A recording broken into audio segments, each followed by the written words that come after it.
Thanks for having me. My name is Robert. I'm, as Peter said, author of the book, the CLI book. The reason why I wrote that book is I contributed, I think, almost 2 years to NPM, and was really into the topic of writing really good command line clients. And I found out that it's a really, really huge topic with a lot of small nitty-gritty details, and also some basic things you have to take care of when you want to design a really good interface for your users when you design a command line client. And basically that's it from me for now. I want to answer one question that immediately jumps into my eyes before I start the talk, which is there a recommended experience level with Node.js? And that's a really great question. And in my opinion, Node.js is suitable for all kinds of experience levels.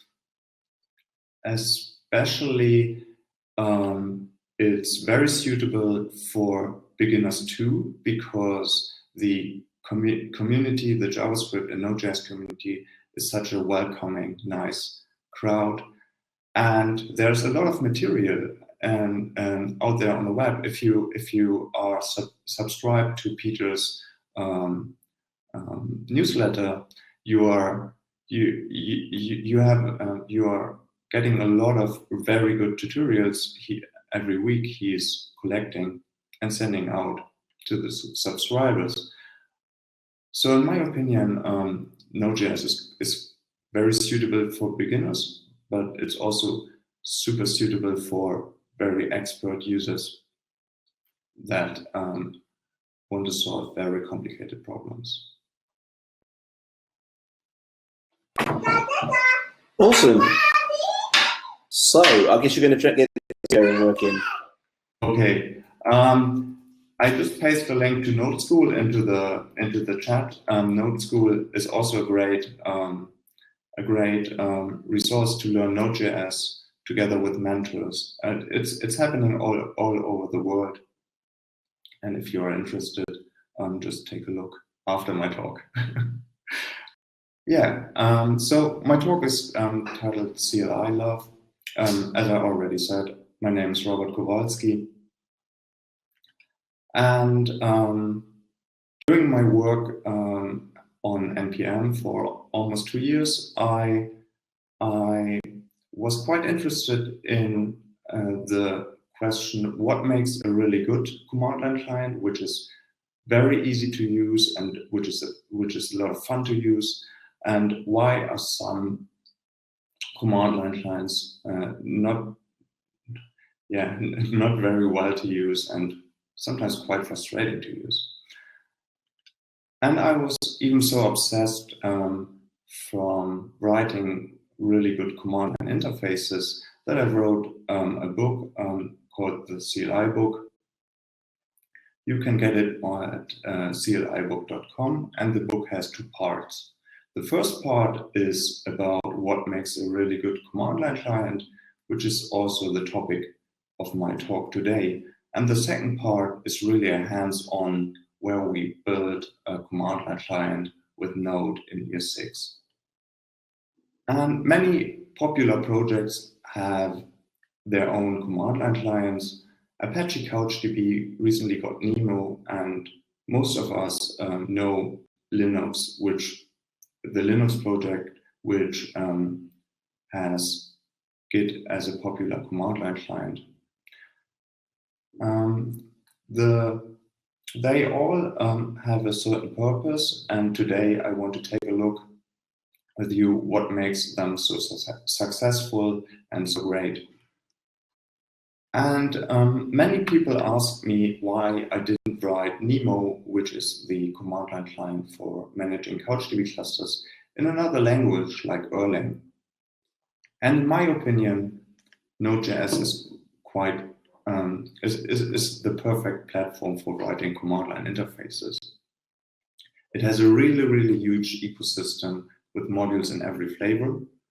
It's fun to write JavaScript, and the development speed is super fast. And during my research, I found that there are a lot very good discussions on the web how to build good APIs, especially around the topic of REST and RESTfulness. But there wasn't almost no discussion how to build a really good command line interface. So what makes a good command line interface?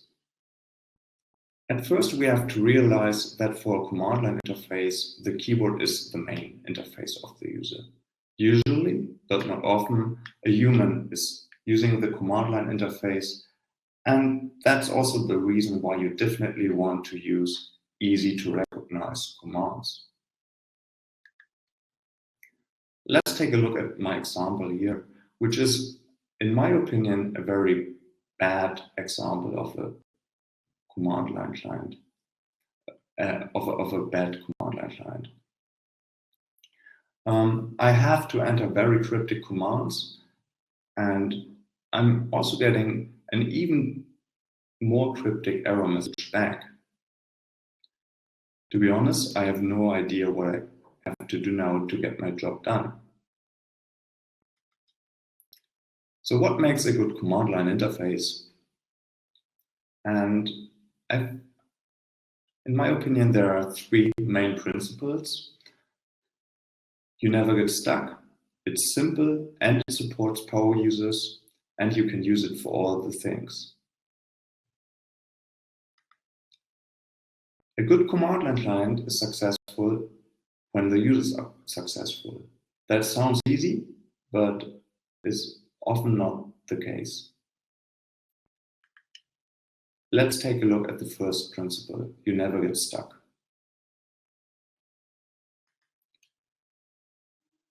To explain that in some more detail, let's take a look at a traffic jam. Who enjoys staying in traffic and not getting to the right target destination they want to get to? Usually, nobody does. And that's also the same with developers. They really get unhappy when the tools they want to use are standing in the way and they don't get their job done. So what means you never get stuck? Well, it means the user has always a possibility to get their task done, to get their actual job done. And the permanent goal of our tool should be to reduce all friction involved in that process. And that's me, where I'm trying to use Git. And I'm entering the wrong comment. And Git says to me, hey Robert, git pull is not a proper Git command, but you can see all the Git commands available with git --help. And by the way, did you mean git pull? And in that situation, I'm able to use that error message and get my job done. Same for npm. In that example, I'm putting garbage into npm. And then npm says, hey Robert, that's not a valid comment, but here's a list of all the comments available. And if you need more detailed help on them, just type npm, the command, and then -h.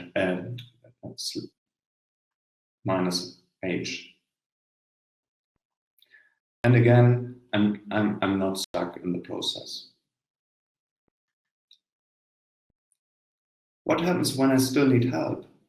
When I'm still searching for help in my Linux or Unix system?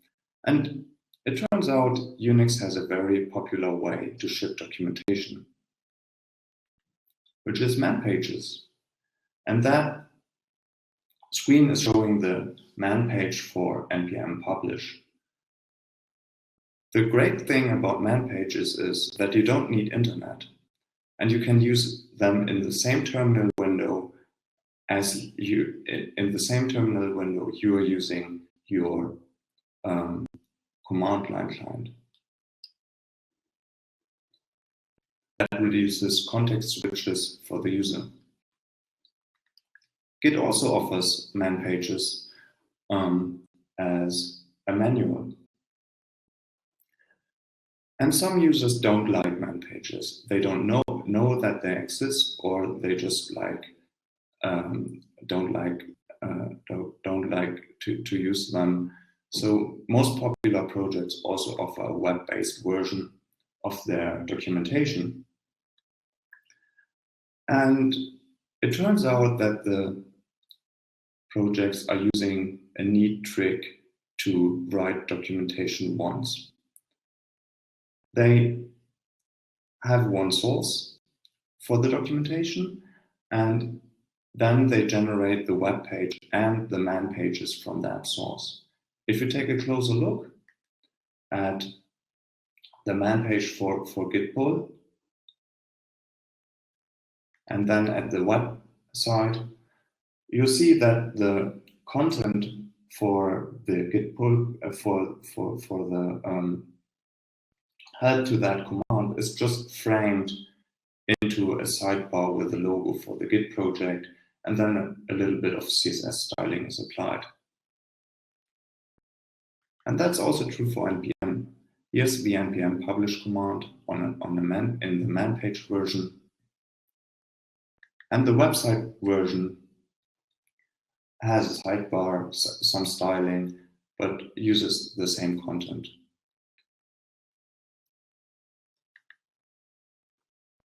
To make that happen, there's a really nice project available for Node.js developers with Marked and Markman. You can write your documentation once in Markdown, and then compile it to different output sources. But sometimes things go horribly wrong. Let's take a look again at my example for a very bad command line client. In this example, I'm getting a really cryptic stack trace.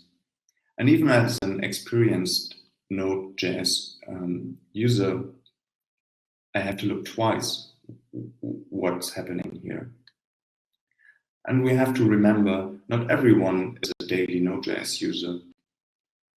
And it's also not clear without taking a look at the code and really debugging that program if it's a usage error or if it's a bug in the program. It's not clear to me if I just used the program in a wrong way, or if it is crashing because there's an error which was released with the last release. And again, the users are frustrated. Because of that, we added something like called usage errors to Nemo. And in case you're using a command in a wrong way, it immediately helps you to use the command in the right way. And of course, Nemo also has stack traces when it's crashing.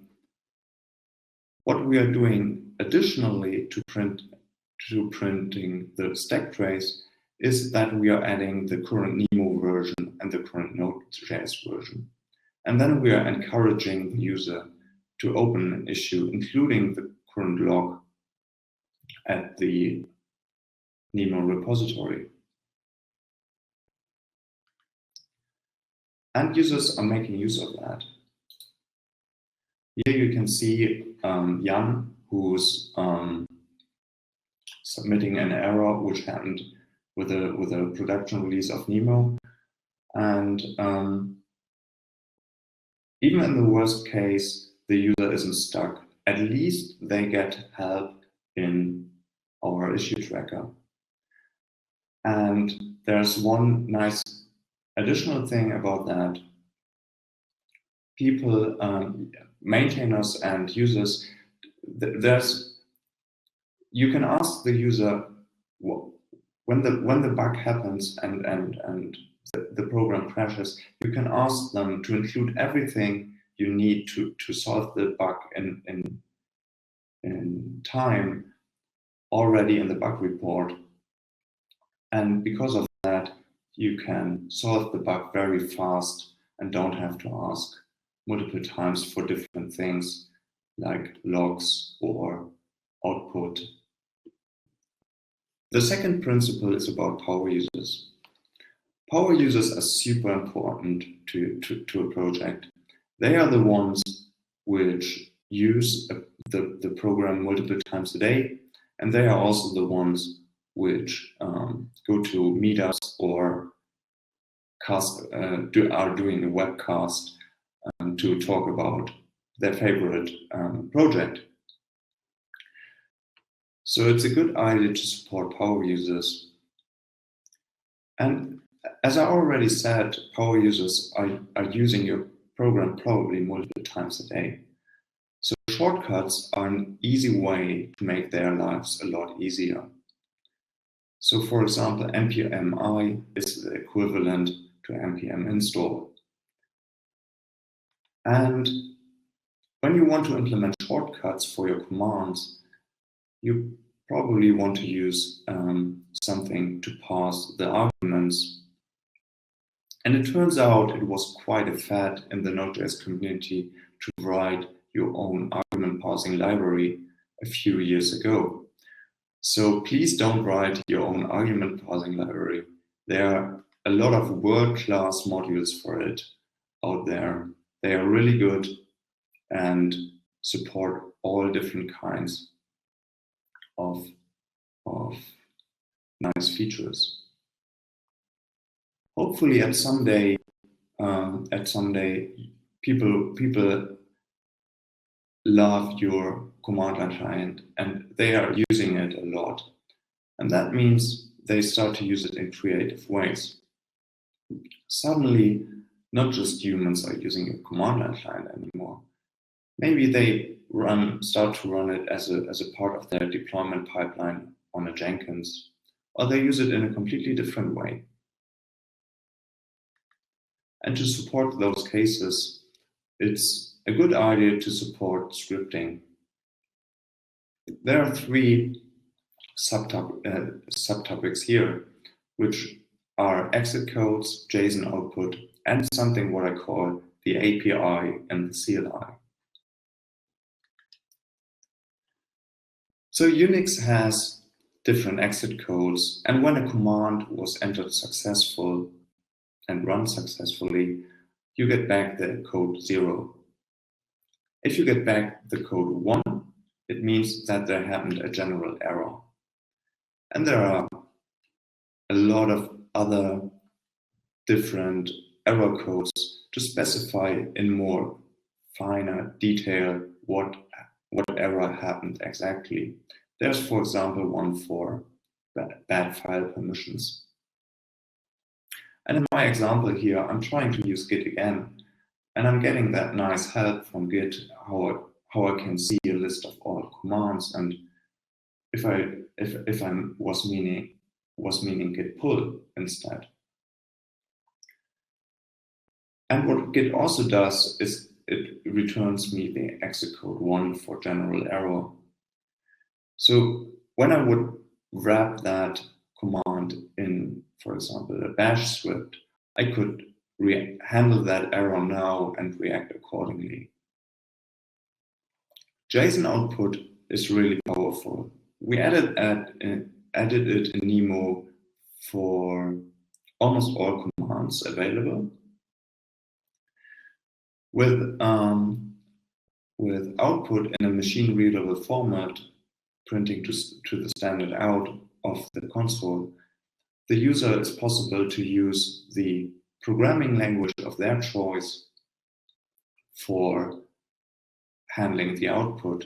So for example, if someone is using Nemo but prefers Python instead, they could just spawn it in a child process in their Python script, get the output from standard out, and then process the output in Python because it's JSON. So that enables the users to handle to script with your program in basically every programming language that supports JSON. There's also something called what I call the API of the CLI. NPM supports that. It's not documented anymore. With the API of the CLI, you can do things like here in my example.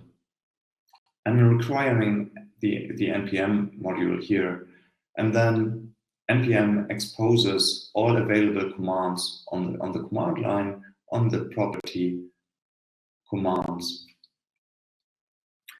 And that way I have a very, very powerful way to write scripts, but it also has a downside because I'm limited to the current platform used. In our case, it's JavaScript and Node.js.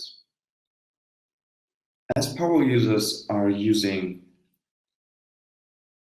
your program probably multiple times a day, there will be the case that they want to have some feature always enabled. And sometimes maybe once a day or every 3 days, they want to change or disable it. NPM has a very powerful way to support command line arguments, which is a really good example how we can do that with our own command line clients. In that case, I'm installing happy here, but I want to define a custom registry, and NPM installs that from my custom registry. What I can do additionally is to set a permanent new custom registry, and NPM writes that into a config file. And the next time I'm installing happy, I don't need to specify a custom registry as an argument. It just uses my custom registry right away. But in case I want to use a completely different registry, I can just override the value from the configuration file with the argument I passed. And that means we have different priorities between configurations and arguments directly passed on the command line, and that combination is really, really powerful.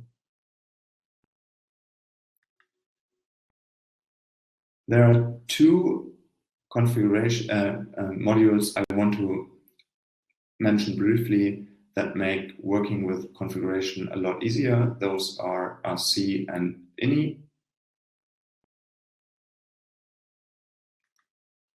And we are almost at the end now.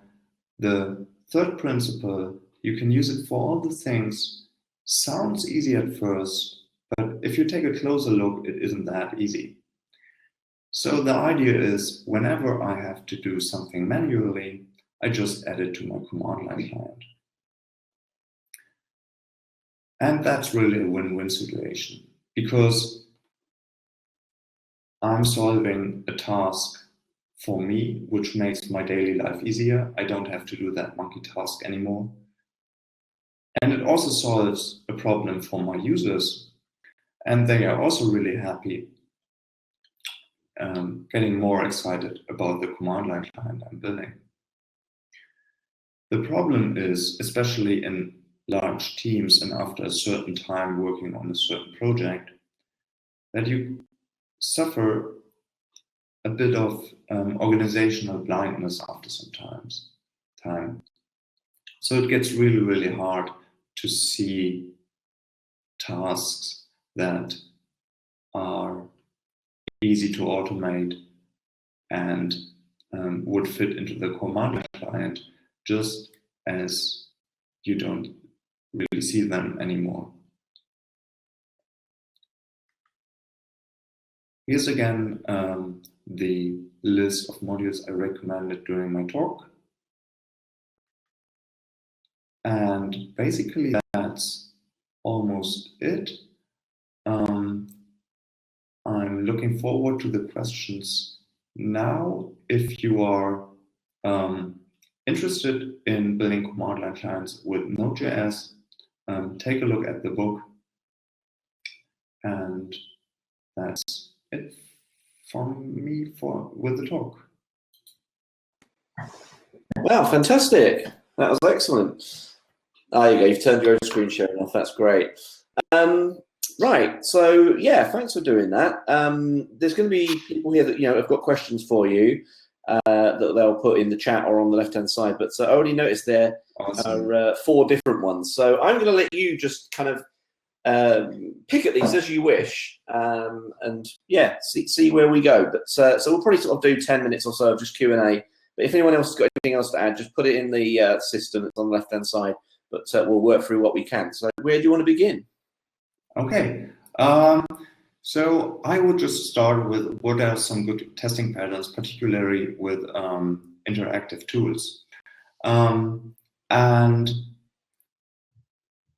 so there's one way to test so there are 2 types of tests you can do, like unit tests and integration tests.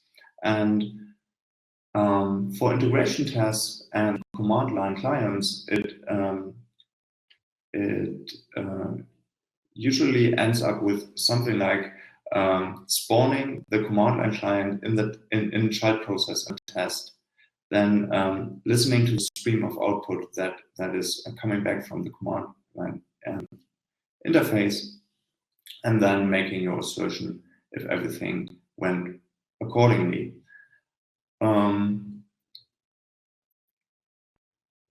That is the thing that's, I think, most the biggest difference to test command line tools in comparison to websites or REST APIs, I would say. Cool. So where do you want to go next?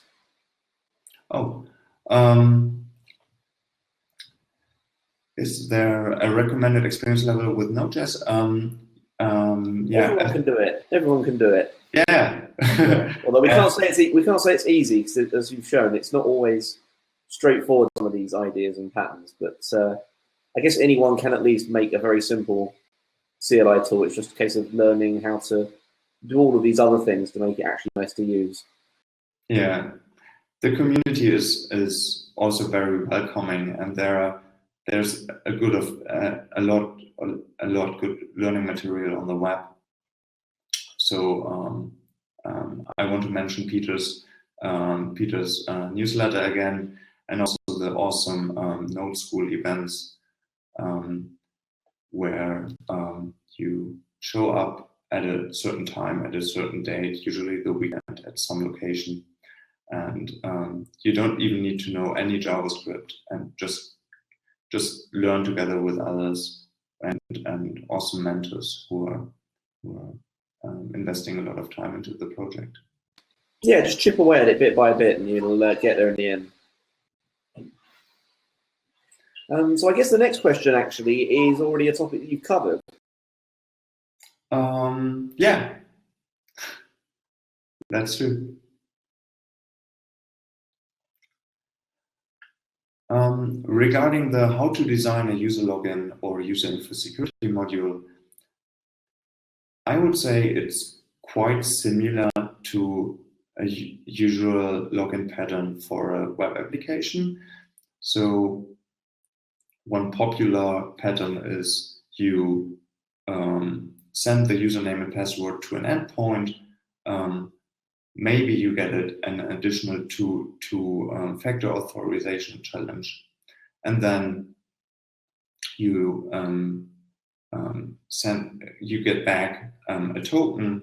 On websites, it's usually a session token, and for command line interfaces, you would probably also want to use a token.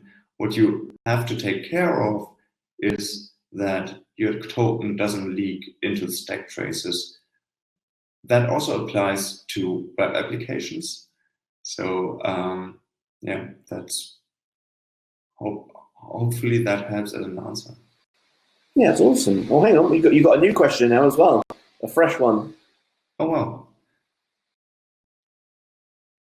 Oh, I'm just reading the question out loud for the people that watch the video later. Are there particular modules you recommend for helping to manage interactivity with command line interfaces? Or do you tend to provide your own logic for this case? I'm happy to use anything what's already there, and so the npm init dialog is written with a module called promzart. I write down in the chat. So that is one module I would recommend for manage interactivity, like question and answer patterns with command line interfaces. And coming back to the previous question, you could also use that to design a login with password, a username, password, and you could even use that for two-factor auth later on. One question from the chat is there. Cool. Is there a particular pain you've experienced using Node for development of command line interfaces over other languages and tools? I would say error handling is hard in Node.js. That's one particular pain that I've experienced using Node.js. There are certain ways to solve that. But it's something that pops up every once in a while, which is something where it would also be nice to have something maybe more near in the Node.js core to solve that problem. There's Brandon asked, do you mean error handling from other processes or handling the errors itself inside the command line client itself? Both. But especially like an exception handling in your actual code and handling those. So there are multiple patterns. One is, for example, the one we are using in the book is to have a global event listener which listens for in the process if an error happened, and then decides based on the type of the error what error message is shown to the user or what else should be happening. So yeah, I think we've sort of. Oh, actually, no. There's another couple of questions. Although I guess one of them is quite generic, asking, are there things that Node.js isn't good for? Which I guess you mentioned the error handling, but yeah. I mean, in terms of like large overall tasks, obviously, Yeah, CPU intensive tasks. Like I wouldn't do image processing of large images in one Node.js process, because while I'm processing that image, it basically blocks my whole application, and that's not good. Yeah, and I mean, obviously Node is quite particular in terms of, don't do anything that's like super high memory usage, because it's just not, V8 is just not cut out for that. Like, it can do some of it and you can spread stuff across processes, but it's not designed to like take up many gigabytes of RAM to do long, intensive processes or anything like that. So yeah, but generally, like if anyone is asking that question, like beginning or they're learning how to develop stuff, then you kind of can use Node for almost anything. If you're at that level, it's worth using a single language just to get up to speed with actually programming rather than learning lots of different languages. At least that's my opinion anyway, but I guess that's more a general programming query. There's another question. Is there any way to log the errors like node debug log into a log file, I'm guessing? yeah. So